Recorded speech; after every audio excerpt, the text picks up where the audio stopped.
I grew up in Soldotna, Alaska, on the Kenai Peninsula, and I spent a lot of time on the Kenai River and like fishing from the banks, and then also at the beach in Kenai. And I grew up on my grandparents' homestead, and playing in the woods and being outside a lot as a kid. I grew up like skinning fish as my like first animal of skinning for like canning purposes for pressure cooking, and then my grandpa would go hunting and bring back like moose and caribou and deer, and so I grew up butchering those size mammals since I was like 3. It's one of my first childhood memories. It's like making snowmen out of ground hamburger. So that was my childhood experience as far as just growing up. That was the things that I like to do and I look forward to. And then my native side of my family is from Point Possession originally, is where my grandmother's from.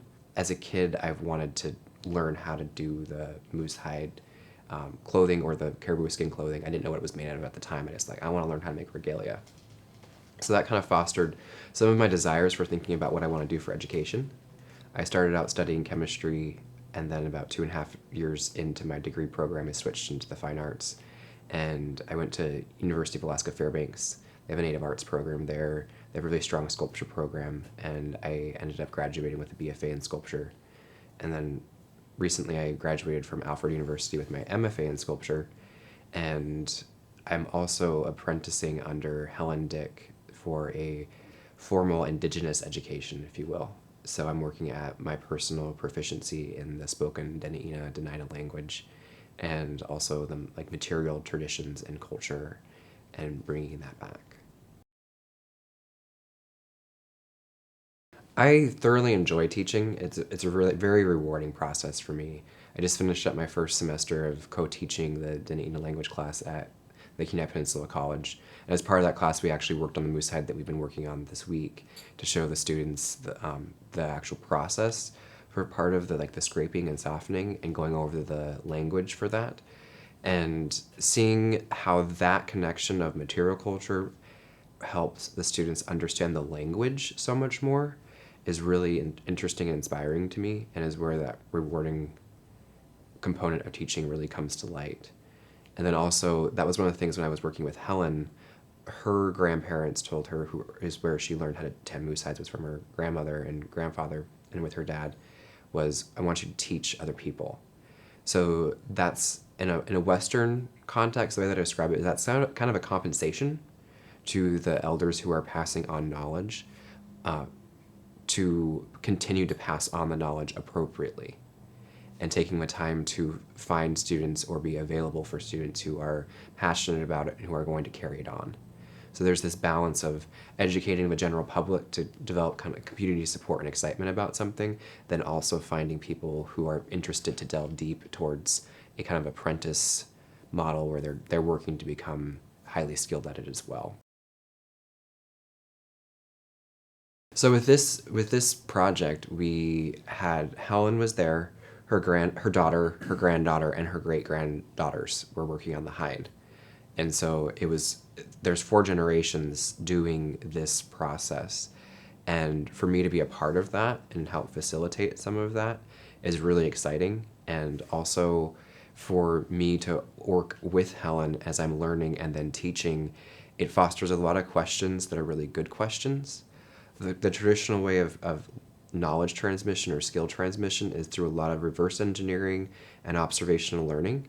So there's not necessarily a right and wrong way to do something. There's ways that work and there's ways that don't work. And so by working with Helen, I'm learning a very specific way. And then I'm also reading and talking with other elders and trying different things. And she's supportive of that, and she's excited that I'm learning about it. But I'm also taking the time to really learn the method that she did and does. So there's this balance between that, and then also by me teaching people, I learn it better because I'm having to articulate why things are a certain way or why I think they are a certain way. And one of the things that was unexpected for me that I have been gaining out of this is I'm working on making a tunic, and it's moose hide actually wasn't used for making tunics historically. It's caribou. It's not the same material, but there's reasons why we can't have access to caribou anymore, and there's reasons why, like legal repercussions for even getting the different kinds of moose as far as times of year. the seasons of moose. So it's learning a lot about that and what that actually means to me for the goals that I have for wanting to like make regalia. So I've learned a tremendous amount about Moosehide, but then there's also things that are unlocking for some historical trauma that's come through, and for why did this tradition stop? How can we get it going today? How can we do this in the city? How can we do this off the road system? How do we engage kids? How do we get this cycle continuing, living with the land, living off the land, when that is stopped, and this type of cultural transmission of knowledge and skill practice and intergenerational learning and interaction, when that stops, the roles of life that were consistent and allowed for identity and confidence and understanding about the world around us as men, when that was interrupted through laws that were imposed and practices of trying to preserve animal populations for sport hunting and fishing, the effect that had on the communities for indigenous populations, there's a pretty harsh impact on our communities and our people. By reclaiming this traditional process, we're actually doing suicide prevention. We're actually helping to hopefully stop a next generation of violence against women and children, because it's creating new connections in healthy ways. This is not just learning a visual art or a material culture or language. It's actually helping bridge the gap between what were once loosely gender roles and identity. And not that it's just male and female identity or gender roles. It's how do we work as human beings to have value? And so we're bringing back these things that were taken away from people in our community. And there's so much more than just making an object, because it's everything that goes into the object. And the way that I like to kind of wrap up all of that thought is, when you're sewing or when you're scraping or when you're hunting, throughout this process, you need to have good thoughts.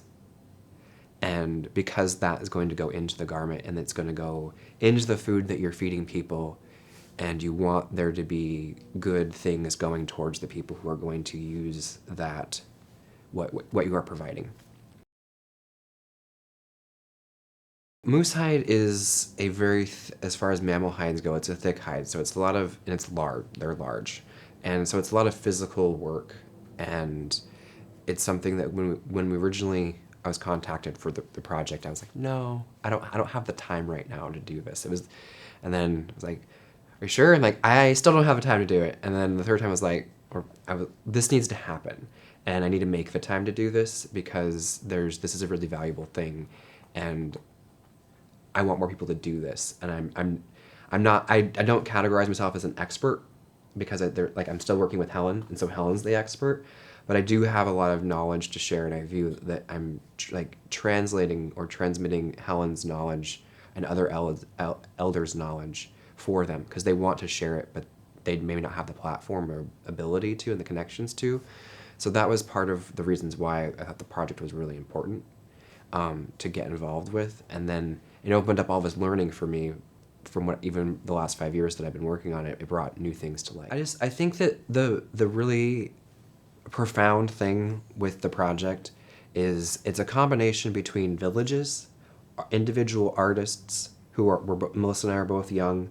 We have multiple elders. There's multiple generations, like Sandra's been helping, so you have that aunt-niece relationship, you have grandmother-granddaughter relationship, you have master apprentices involved, so you have that community of our native people across from two different language groups that are kind of reuniting our traditional alliances.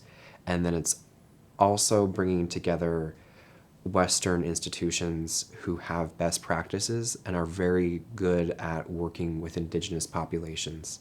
And I think that that's where the success of the project happens, is that, and I've told Don this, I wouldn't have done this with anybody else as far as a Western entity.